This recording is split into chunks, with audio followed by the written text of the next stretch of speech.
গাছ কখনো কুড়ালকে ভয় পায় না। ভয় তো পায় সেই কুড়ালের ভিতরে লুকিয়ে থাকা কাঠকে, যে নির্যাত হয়েও তার পতনের কারণ হয়ে দাঁড়ায়। জীবনে এমন অনেক মানুষ থাকে যারা বাইরের শত্রুর চেয়ে বেশি ক্ষতি করে। অপরিচিত কারো আঘাত যতটা না কষ্ট দেয়, তার চেয়ে বেশি কষ্ট দেয় আপনজনের বিশ্বাসঘাতকতা। কারণ শত্রুর কাছ থেকে আঘাতের আশঙ্কা থাকে, কিন্তু নিজ মানুষের কাছ থেকে কেউ বিশ্বাসঘাতকতার আশা করে না। হ্যালো বিয়াস, আসসালামু আলাইকুম। আজকে অনেকদিন পর মিজানের সাথে দেখা। আসলে আমরা তেমন একটা বের হই না। মিজান তাকে ওর ব্যক্তিগত কাজ নিয়ে ব্যস্ত এবং আমি তাকে আমার ব্যক্তিগত কাজ নিয়ে ব্যস্ত। তো আজকে হঠাৎ একটা বিশেষ কাজ আমরা রওনা দিলাম, একটু গুরুদল মাঠে যাবো, এখানে কিছু আলাপ করতে হবে ওর সাথে, যেটা আমার খুবই জরুরি। তো সেই বিষয়ে আমরা অন্য একদিন কথা বলবো।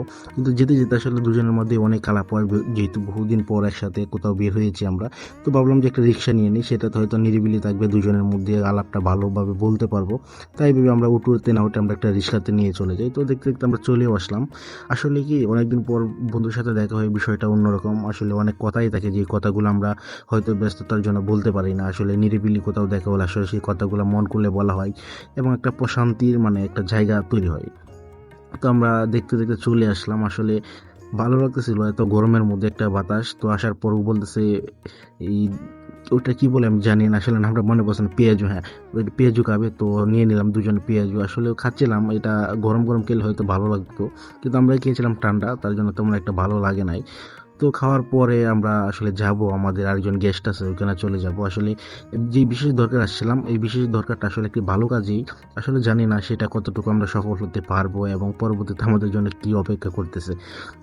তো যাই হোক, আমাদের আরেকজন শুভাকাঙ্ক্ষী আমাদের জন্য একটা পিঠা জাতীয় কি জানি নিয়ে আসছিল। আসলে নতুন রাঁধুনি তো, তাই তেমন কিছু পারে নাই, বানাতে গিয়ে একটু ছেদা বেদা লেগে গেছে। ছেদা বেদা বলতে গেলে এটা আমার গ্রামের ভাষা, আসলে এটা শুদ্ধটা আমি জানি না। তো আসলে আমরা সবাই খেলাম, খাওয়া দাওয়ার পরে আসলে ভালোই লাগতেছিল। আসলে আর কিছু গুরুত্বপূর্ণ কথা ছিল সেগুলো আমরাও সেরে নিলাম এবং তারপরও বলতেছিল একটু শপিং করতে যাবো। আসলে আমার গেঞ্জি কেনার জন্য গিয়েছিলাম। তো আমি কিছু কেনাকাটা করলাম আর এই ফাঁকে একটু ভিডিও করে নিলাম। আর এতক্ষণ সবাইকে ভিডিওটা দেখার জন্য অসংখ্য ধন্যবাদ।